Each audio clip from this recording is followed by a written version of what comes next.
Assalamualaikum warahmatullahi wabarakatuh. Hai semuanya, kenalin nama saya Putri Cynthia Nandina Sari dengan NIM D1A021060 dan rekan Saya Putri Ayu dengan NIM D1A021061. kami dari kelas A1 Ilmu Negara Fakultas Hukum Universitas Mataram. Pada kesempatan kali ini, izinkan kami untuk menjelaskan mengenai asal mula negara pada zaman Romawi kuno dan Zaman Renaissance. Oke, kita mulai. Meskipun bangsa Romawi ini dalam beberapa hal mengenai asal mula negara hanya mewarisi saja dari peradaban bangsa Yunani, tetapi antara kedua peradaban tersebut sangatlah berlainan keadaannya. Karena mereka berada di situasi yang berbeda, sehingga perbedaan-perbedaan tersebut antara lain, yang pertama, Romawi kuno. Romawi kuno ini lebih menitik beratkan pada soal praktis daripada teoritis, sehingga hal tersebut secara tidak langsung menyebabkan ilmu pengetahuan pada zaman Romawi kuno ini tidak dapat berkembang dengan pesat. Dan juga konsepsi-konsepsi kenegaraan dari bangsa Romawi ini hanya dapat diketahui dari praktek-praktek ketatanegaraannya, karena memang konsepsi-konsepsi kenegaraannya selalu dilaksanakan dalam lembaga-lembaga hukum serta lembaga-lembaga kenegaraannya. Sedangkan Yunani kuno, bangsa Yunani adalah bangsa yang suka berpikir, apalagi mengenai negara dan juga hukum, sehingga secara tidak langsung bangsa Yunani ini banyak menghasilkan ahli-ahli filsafat dan konsepsi-konsepsi kenegaraan dari bangsa Yunani ini banyak dibukukan. Baik yang kedua, bangsa Romawi kuno ini mengalami perubahan dari negara yang bersifat polis atau negara kota menjadi suatu imperium atau kerajaan dunia yang mempersatukan seluruh daerah peradaban dalam suatu kerajaan. Sedangkan Yunani kuno ini, pada zaman itu, negaranya dimulai dari suatu kesatuan nasional yang kompak, meskipun akhirnya jatuh karena negara tersebut terpecah belah dan tidak dapat dipersatukan kembali. Nah, lalu zaman Romawi kuno.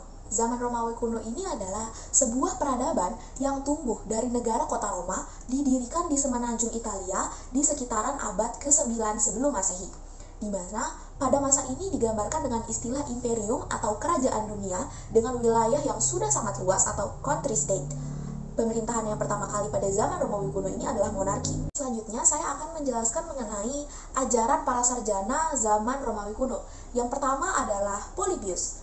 Dalam ajarannya terkenal dengan nama siklus teori, menurut Polybius, bentuk negara atau pemerintah yang satu sebenarnya adalah akibat daripada bentuk negara yang lainnya yang telah langsung mendahuluinya.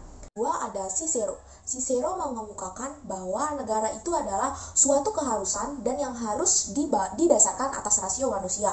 Ia juga berpendapat bahwa bentuk pemerintahan yang paling baik adalah bentuk campuran dari 3 bentuk pemerintahan, yaitu monarki, aristokrasi, dan juga republik, yang mana demokrasi merupakan lawan daripada bentuk gabungan tersebut. Dan yang ketiga ada Seneca. Seneca mengemukakan bahwa kelemahan bangsa Romawi terletak pada sistem atau politik pemerintahannya, yaitu Divide et Impera. Zaman Renaissance. Istilah Renaissance bahasa Prancis berasal dari kata Rinascita, bahasa Italia, yang artinya kelahiran kembali.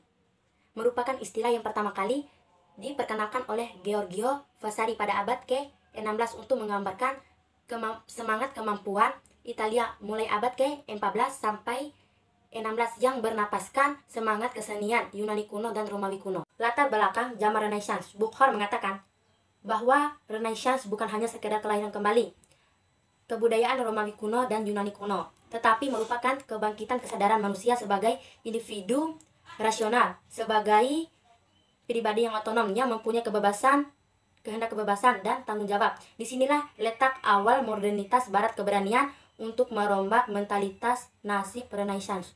Dorongan yang paling kuat manusia zaman Renaissance adalah keinginannya untuk menonjolkan diri, entah itu keindahan jasmaniannya maupun kemampuan intelektualnya. Keinginan itu dituangkan dalam berbagai hasil karya seni secara sastra, seni lukis, seni pahat, seni musik, arsitektur, bahkan politik dan lain-lain. Lahirnya zaman Renaissance. Renaissance berasal dari kata re, kembali, dan naître, lahir, dalam bahasa Prancis yang berarti kelahiran kembali. Zaman Renaissance adalah zaman di mana lahirnya kembali orang Eropa untuk mempelajari ilmu pengetahuan Yunani dan Romawi kuno yang rasional. Zaman Renaissance berlangsung sejak abad 15 sampai tahun 1650. Sebab timbulnya Renaissance secara garis besar disebabkan oleh beberapa aspek, yaitu yang pertama kondisi sosial, kedua kondisi budaya, ketiga kondisi politik, keempat kondisi ekonomi. Tokoh zaman Renaissance, ilmu pengetahuan yang berkembang pada masa ini adalah bidang astronomi. Tokoh-tokoh terkenal sebagai berikut. 1. Ragan Bacon, 1214 sampai 1294. Ia berpendapat bahwa pengalaman empirik menjadi landasan utama bagi awal dan akhir bagi semua ilmu pengetahuan. Yang kedua, Copernicus, 1473 sampai 1543. Ia mengajukan pendapat yang asing bagi pendapat umum pada masa itu. Ia mengatakan bahwa bumi dan planet semuanya mengelilingi matahari, sehingga matahari menjadi pusat heliosentrisme. Yang ketiga, Tycho Brahe, 1546 sampai 1611. Ia tertarik pada sistem astronomi baru yang diperkenalkan oleh Copernicus. Ia membuat alat-alat berukuran besar untuk mengamati benda-benda angkasa secara teliti. Yang keempat, Johannes Kepler, 1571 sampai 1630.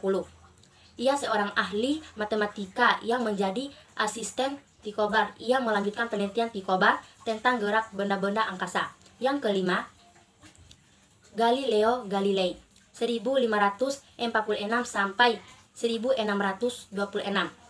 Beberapa pokok penemuan Galileo di luar bidang astronomi yang ditulis dalam karyanya yang berjudul De Mutare. Karakteristik Renaissance. Renaissance merupakan titik awal dari sebuah peradaban di Eropa. Esensi dari semangat Renaissance salah satunya adalah pandangan manusia bukan hanya memikirkan nasib di akhirat seperti semangat abad tengah, tetapi mereka harus memikirkan hidup di dunia ini. Dengan semakin kuatnya Renaissance, sekularisasi berjalan semakin kuat. Hal ini menyebabkan agama semakin diremehkan, bahkan kadang digunakan untuk kepentingan sekularisasi itu sendiri. Semboyan mereka religion was not highest expression of human values. Bahkan salah seorang yang dilukiskan sebagai manusia ideal Renaissance, Leon Battista Alberti, 1404 sampai 1472, secara berani mengatakan man can do all things if they. Jadi kesimpulan yang dapat kita ambil dari zaman Renaissance adalah bahwa Renaissance lahir sebagai pembaharu untuk membentuk manusia yang mandiri, utuh, otonom, dan bertanggung jawab.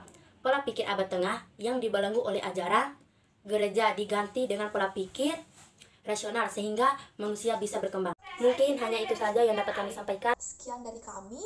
Jika ada salah-salah kata, mohon dimaafkan. Semoga dapat bermanfaat bagi kita semua. Wabillahi taufik wal hidayat. Wassalamualaikum warahmatullahi wabarakatuh.